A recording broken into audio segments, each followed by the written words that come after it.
Flight boss, bitch. You know, for sure. You're not listening to the Mind of Terry's Moon. I am the Royal Archangel Uriel, and I'm here to carry out God duties and motherfucking responsibilities. Now, this video right here is for all my INFJs, Scorpios out there. So, you know, add astrology adds a little bit more flavor to show you what you already been experiencing and things of that nature. Because, you know, us INFJs, regardless of the zodiac sign, all experience the same similar template where, you know, we have been abandoned or we have validation issues without even knowing that's what we was going through and things of that nature, earliest birth and things of that. So we haven't been validated on what's good or bad. So we didn't went through these ups and downs to develop this character, and through the lens of astrology, this would add a lot more flavor to let you know what power that you have also beyond us just being INFJs and none of these things and just using these things as weapons and systems and formations.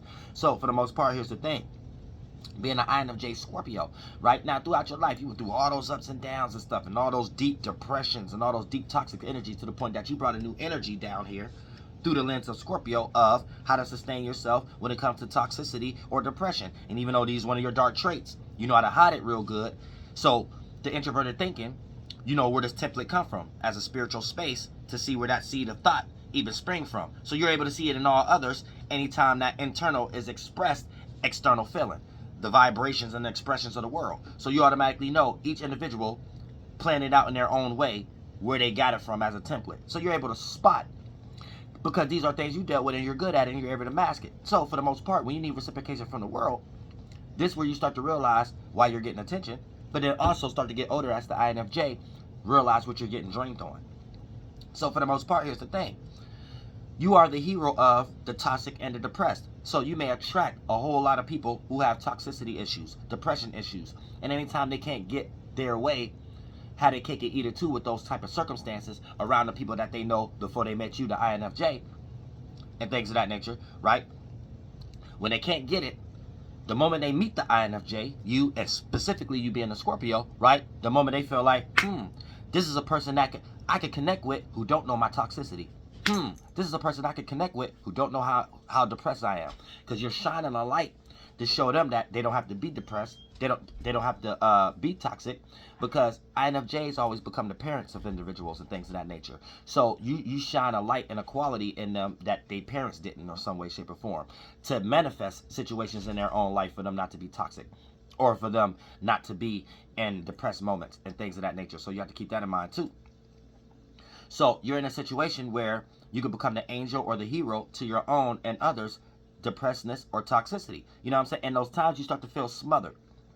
Those times you start to feel those energies of sharing your space too much because of how much you gave, right? Because anytime you want to feel some reciprocation or something like that, right? You're around someone who's toxic, who don't have to be toxic around you. But eventually it becomes toxic to you, because when you need help with your toxic traits, when you need help with, hey, look at the stuff I've been depressed about, for you to even know who I am, for you to show you I ain't depressed no more. Look at these things. The moment you express that and you take the quality away that you was, the INFJ Scorpio, away from them, aka the ability for them to get off their depression on you, the ability for them to dump their toxicity on you and stuff like that. And the moment that you want to dump some toxic on them or dump some of your depressed on them because you finally found someone you can connect with, the moment you can't connect with them anymore. You done got ghosted, you done got separated, you done got talked down on by a family friend or associate or coworker, things of that nature, and now you starting to try to figure out what's happening and stuff. But now you know what's happening. You was getting drained, and you was someone's cheerleader in some way, shape, or form, and when it was time for you to get it, that's when you got blocked. So you have to understand, you become a threat to others' toxicity. You hold a mirror up to them. You show them where they're toxic at, and they can't put that back on you.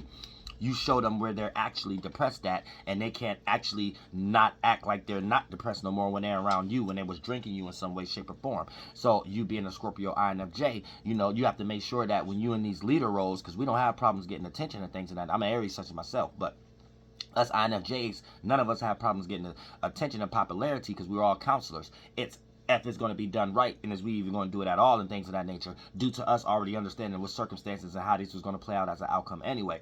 So before you take this leadership role and think that you have to put your own toxicity and depression in the backseat because you're strong enough mentally, so and I told you, you're attracting these individuals. So before you think you have to save the world and help everybody else toxicity and depression and stuff like that and lead a whole community about that, here's what's actually happening when it comes to what you're depressed about, and when it comes to the toxic traits you need help with.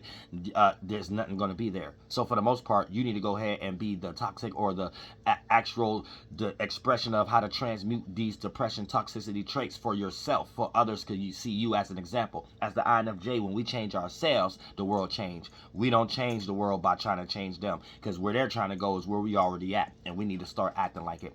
And broaden your space and don't shorten it up, because you need to breathe. And shout out to all my Scorpio INFJs.